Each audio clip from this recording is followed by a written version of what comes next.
관련해서 들레즈 철학을 관련해서 질문 2개만 한번 우리가 보자고.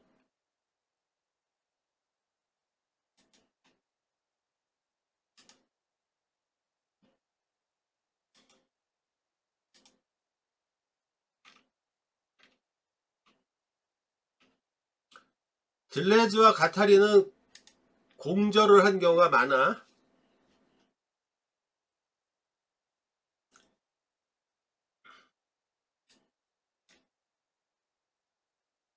리즘이라는 거, 다양성을 지향하는 네트워크형 사고라고 그랬어요. 리즘, 트리와 리즘의 관계. 읽어볼게. 프랑스의 구조주의 철학자 들레즈와 가타리는 서구의 이런 이원론적 사고는 미리 정해놓은 그 어떤 절대 가치를 따라 전개하는 사유체계라고 했다. 아까 개념적 사유이죠. 트리를 예로 들어 설명하면서 하나의 체계로 구조하여 사고하려 들어서는 안 된다고 주장했다. 트리, 나무 구조와 리전, 뿌리, 이걸 가지고 설명을 한 거야. 그들은 일목요연하게 뻗어가는 수목적 사고, 사유체계, 트리 알죠? 나무, 수목적 사유체계에 대항하는 것으로서의 리점, 뿌리적 사유체계를 제창했다. 리점은 위계와 뿌리를 중시하는 기존의 근대적인 트리 구조가 아니라 전방위로 뻗어나가 방향을 종잡을 수 없을 만큼 서로가 공유하고 소통하는 관계 속에서 새로운 가치를 창조하고 발전해 나가는 네트워크형 사고를 뜻한다. 현대는 그렇단 말이야. 그러니까 직장도 선생님 다닐 때는 뭐야? 트리적이야. 일방향적 지시였잖아. 그죠? 과장 정도 팀장 이상 되면은 글을 쓰고 뭘 하는 정화 없어. 다 밑에서 하지. 그죠? 도장만 찍지. 사인만 하지. 근데 지금은 그렇지 않지. 그죠? 그들에 따르면 트리는 지금껏 서구 사회를 지배해온 사유 방식으로 마치 생물 계통 분류 방식을 따르는 것과 같다. 줄기에서 나뭇가지로 갈라지는 계통들을 기존 머릿속 사유 방식에 의해 그대로 이미지화하는 것이다. 트리는 먼저 확실한 기본 원칙을 세우고 그 기준을 토대로 몇 가지 패턴이나 예외를 생각하면서 사유한다. 분류 작업을 할 때는 대부분 트리 형태의 사유 방식을 활용한다. 반면 리점은 중심은커녕 시작도 끝도 없는 네트워크형 사유 방식이다. 이 사고법의 특징은 전체를 구성하는 한 부분의 접속이 자유롭고 망의 형태가 종횡으로 움직이며 다양한 요소가 수평적으로 섞인 상태다. 굉장히 다양하죠. 다양성의 가치를 중시한단 말이죠. 차이와 다양성의 가치를. 리점은 여러 존재가 복잡하게 얽히고 설키면서 하나의 중심으로 위계를 만들려고 들지 않으며 외부의 억압적 코드에서 벗어나려고 끊임없이 탈주를 시도한다. 뇌의 신경망이나 소셜미디어가 연결된 모습을 떠올리면 된다. 그죠? 근데 참 철학이 이렇게 응용되지. 들레즈와 가타리는 다양한 가치를 하나의 질서에 기초하여 모순내없이 통일하려 드는 것도 서양 역사고 하나의 체계화. 해겔의 변증법처럼 서로 다른 생각을 고차원적 지식으로 도달하게끔 통일하려 드는 것. 변증법도 옳지 않다고 봤다. 이런 사고들. 이성 중시의 사고들을. 그보다는 차이와 차연을 서로 인정하면서 차이들을 무수한 공존과 생성을 인정하는 열린 사고, 다양성의 가치를 중시하는 사고를 지향해야 한다고 주장했다. 철학이 이렇게 세분화되고 있어. 차연은 이란 단어가 있어. 이 차연은 또 무슨 뜻이냐? 차연.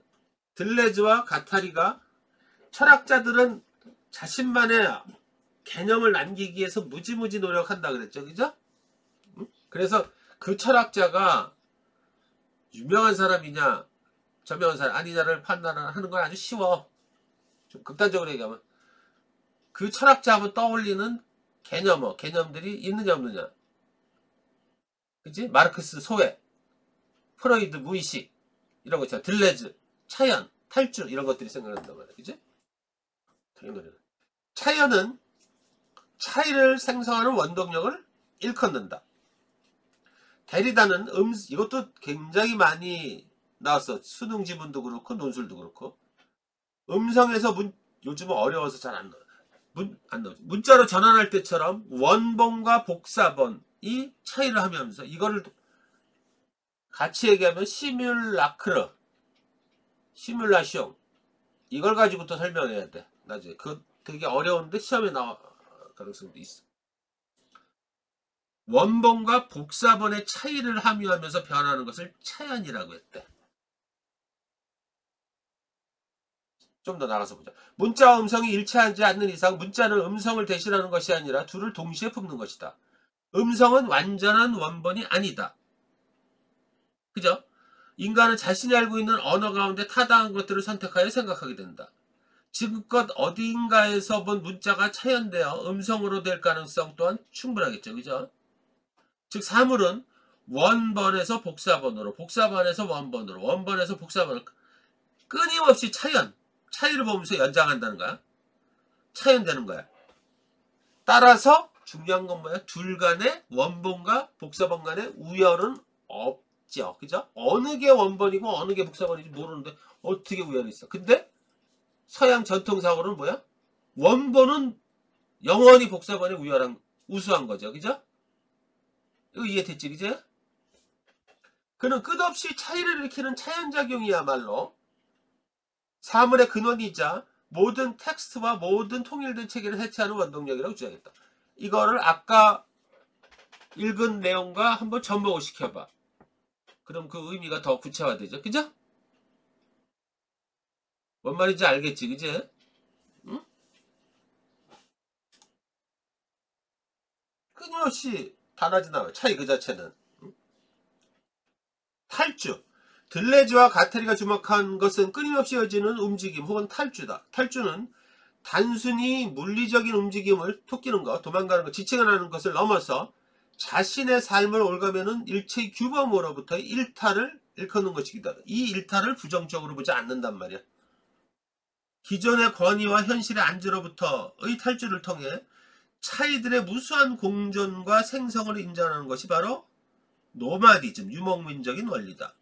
들레즈와 가타리는 한 장소에 머물기보다는 다종다양한 가치를 지닌 영역을 리점적이고 스키조적으로 횡단하는 노마드적 삶으로 끊임없이 탈주할 것이 않다. 현대인들은 삶이 이렇다는 거야. 그죠? 점점 어려워지는 거지. 그죠? 그래서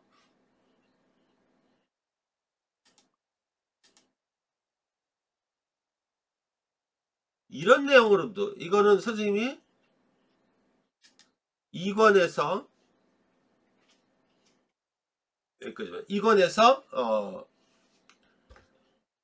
무슨 문제라 융합 문제로다 만들어 놓은 거야. 딱 한 장 분량이 수능집 하나의 분량이죠. 하나씩 만드는 거. 인문하고 예술을 섞어 놓으면 어려워지기 시작하는 거야. 들레즈의 리점적 사유와 예술, 렘브란트의 자화상이 있죠. 이걸 엮어서 미학은 이렇게 어려워. 이게 무슨 의미인지 한번 보자. 렘브란트의 자화상을 해석을 하는 딱 그냥 누가 봐도 이거는 수능 지문이지, 그지?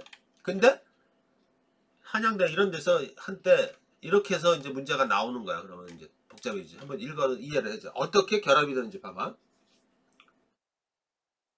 들레즈 철학의 중심은 차이와 반복의 개념으로 이는 서양 철학의 사상적 기반인 동일성과 모순에 대한 해체를 의미한다.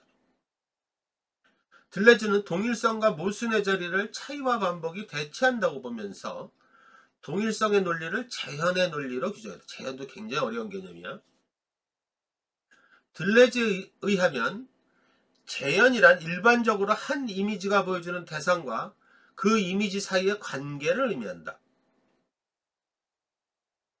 이러한 재현은 회화에서는 구상적인 것을 의미하는데 구상적인 것은 사람들이 어떤 것을 표현할 때 흔히 사용하는 익숙한 이미지로 구성되어 있다. 이걸 클리셰라고 하죠. 이것을 클리셰라고 하는데 이는 상투적인 것 또는 판에 박힌 것을 뜻한다. 들레즈는 예술가가 자기만의 서양 렘브란트든 르네상스 화가들 걸 봐봐. 그죠? 전부 재현에 충실했잖아. 그죠? 판에 박히게. 응?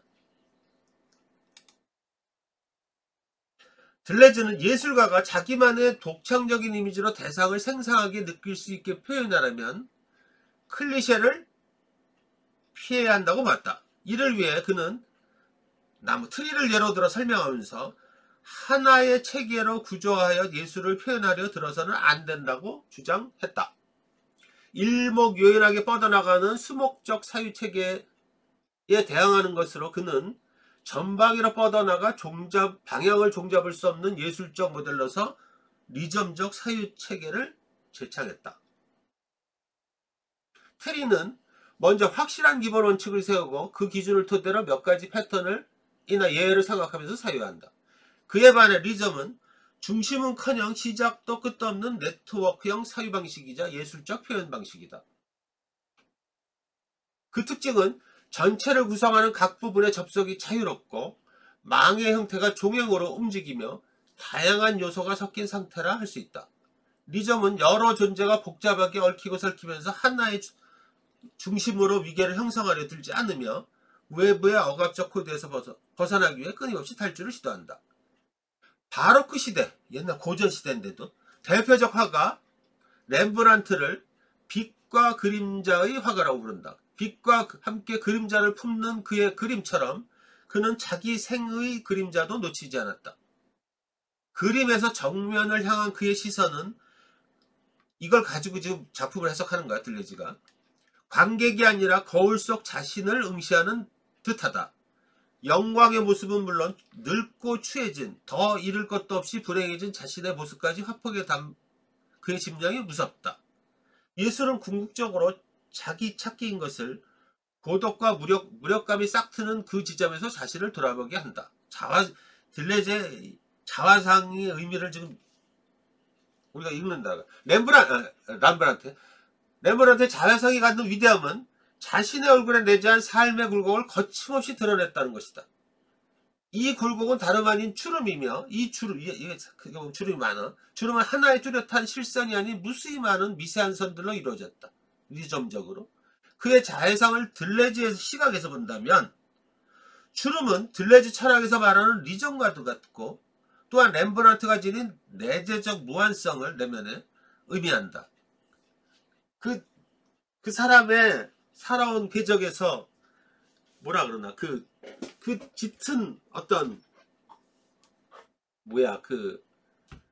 주름 이런 걸 통해서 그 사람의 연륜, 그 사람이 어떻게 살아왔고 그 사람의 모습이 보이잖아, 그죠?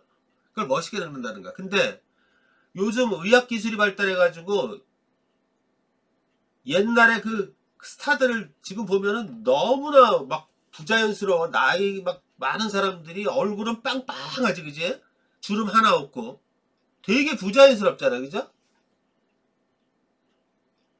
왜 그러는지 잘 이해를 못해. 나이대로 늙어야 되는 거거든. 선생님도 옛날에 막 스트레스 받고 머리 빠지고 막 이래가지고 그냥 그 자체도 삶의 일부인 거야, 그죠? 주름도 마찬가지고 있다 보면 검버섯도 생기고. 그래서 미국의 영화배우 같은 경우 한번 봐봐. 로버트 레드포드라고 알죠, 그죠? 알파치노 이런 사람들 멋있게 중후하게 늙잖아, 그죠? 어? 리차드 기어 이런 사람들. 근데 저렇게 빵빵하게들 하고 있어.